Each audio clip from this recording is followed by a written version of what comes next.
So what stood out to me in that video and what I remember from the time is, do you see that guy holding those two dead birds upside down? They're covered in oil. That was like constant. Like every kind of newscast, we saw another person holding up some sort of dead animal that was covered in oil. Or like trying to get a duck or something out of the ocean, but you could tell it was literally covered with oil. Okay, the damage on the wildlife was really extensive. Okay, I watched a video as well. I guess it's almost 3 years ago. Was the 25th? I don't know if we want to call it anniversary or not, but of that happening. And there was a group that went up and did a little documentary about it. To see if any, were there anything still happening because of that oil spill. And they walked along the beach there in Valdez near Prince William Sound, and they picked up a rock. And guess what was under the rock? Oil. They said, you can't record this, but they said in the recording as they were walking along, they could literally smell like petroleum smell. Instead of nice, clean Alaska smell, they could smell petroleum. What are you going to say? I don't think I have. Yeah. It smells bad. It smells like rotten. Oh yeah, gross. So it's just sad because they obviously didn't follow through on things that they had said they were going to do and stuff like that. So nothing we can do about that right now. But what we need to talk about today is how in the world does that relate to Algebra 2 math class in the year 2017? You see what I'm saying? So what we're going to do today is we're going to model this situation. Have you ever seen a drop of oil, either like motor oil or even like vegetable oil in water? Have you ever seen that before? Like what happens? What does the oil do?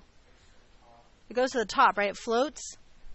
And what kind of shape? Like a perfect square shape? No, what shape?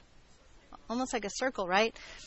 And I can't think of the right word, and I've been meaning to go ask Mr. Fuquay today, and I keep forgetting.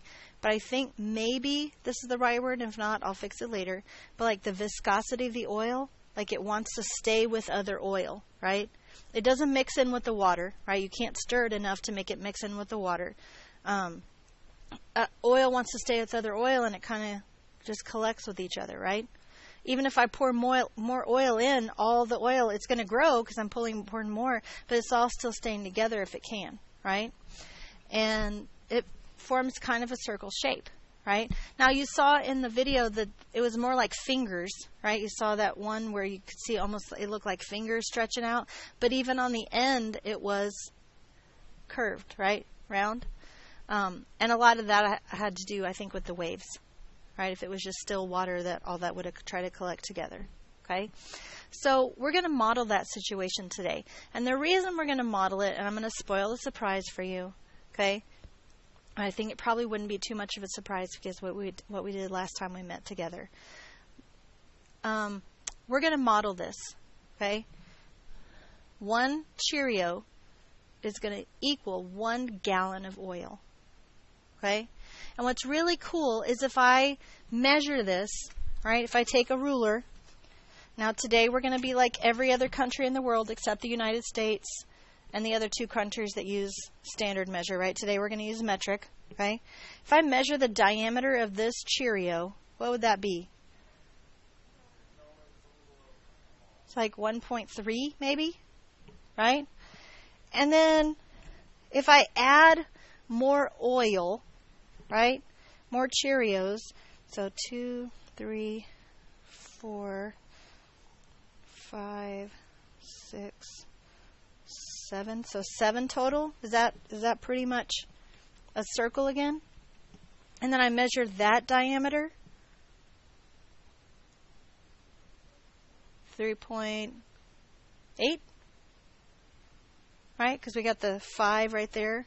So 3.8 maybe, 3.7.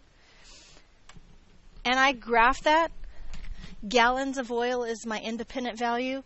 The distance across, we're going to be measuring in centimeters. It's going to be like comparing if we were measuring feet. That graph is going to have a nice, beautiful square root function shape. Okay? You're going to be able to find the equation with your calculator, with the plot function operation on your calculator. Remember we did that last time? Okay? So I'm going to keep adding more Cheerios to make another circle, right? I'm going to count as I go because it's just easier to do that, right? Add another circle, measure, add another circle, measure, counting as I go so I know how many total Cheerios that I have in that particular oil spill, right? And I'm going to plot those. Okay, use a scatter plot in my calculator and plot those. And I'll be able to find, like I said, using the plot function part of my calculator under menu, analyze, plot function. I'll be able to find the equation, and I'll be able to answer some questions on the worksheet I'll pass out to you in just a minute. Okay? Does everybody understand what we're doing? Everybody understand why we're doing it? What are we studying right now? Square root functions. Okay? This happens to make a really, I don't want to say really pretty curve because that sounds like I'm being mean toward the oil animals and stuff, people and land. The function is actually very nice, not the situation that it came from. Okay? So I'm going to pass you out some Cheerios, and we'll go from there. Any questions?